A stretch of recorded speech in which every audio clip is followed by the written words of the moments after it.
I'm a 29-year-old man, sitting alone in my car in a grocery store parking lot. I should be inside, picking up the Chardonnay Cynthia likes. Instead, I'm staring at my phone, confirming the final steps of a plan that will implode my life. This isn't impulsive. It's the result of months of deliberately overlooking red flags that were practically hitting me in the face. My fiancée, Cynthia, 27, believes she's engaged to the most devoted, apologetic partner a woman could ask for.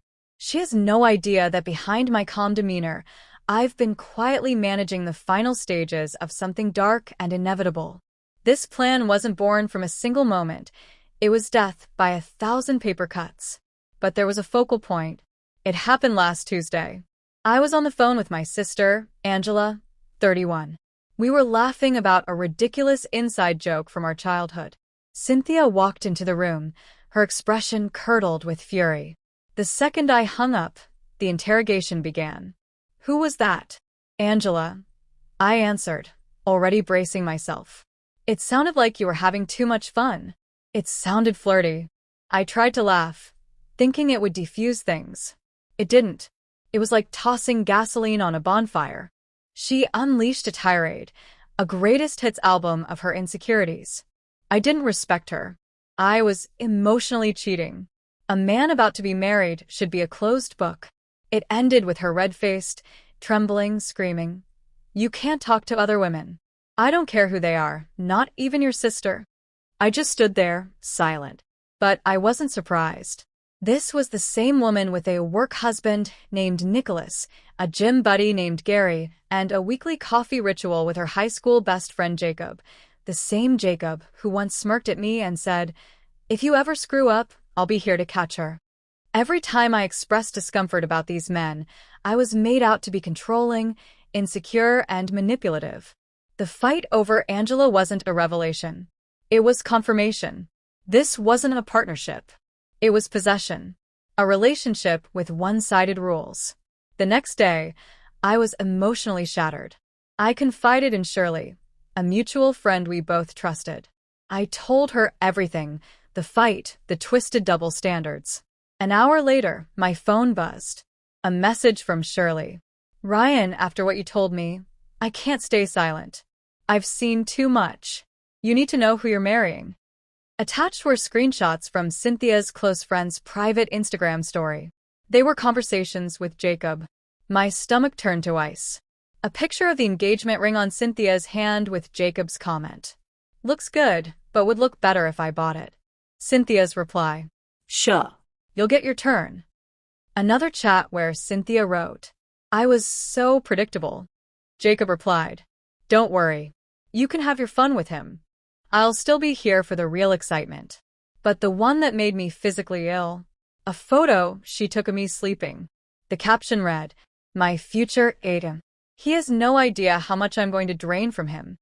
That was it. All the pain I felt hardened into something cold and decisive. This wasn't a relationship worth salvaging. It was a trap I had to escape. I switched modes. I'm a software engineer by trade. My brain thrives on problem solving. So I became a project manager executing a controlled demolition. I apologized to Cynthia. Told her she was right. That I'd be more considerate. She bought it, glowing in smug victory. Meanwhile, I prepared for our engagement party this Saturday.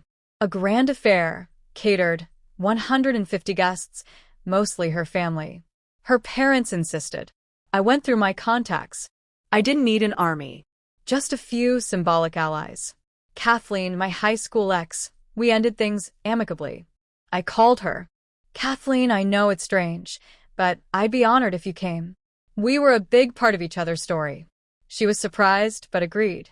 Amy, an old university friend and fellow engineer, got a more honest message. "Amy, I'm going through something serious. I can't explain it now, but I need someone in that room who's truly on my side." Her reply. "Say no more.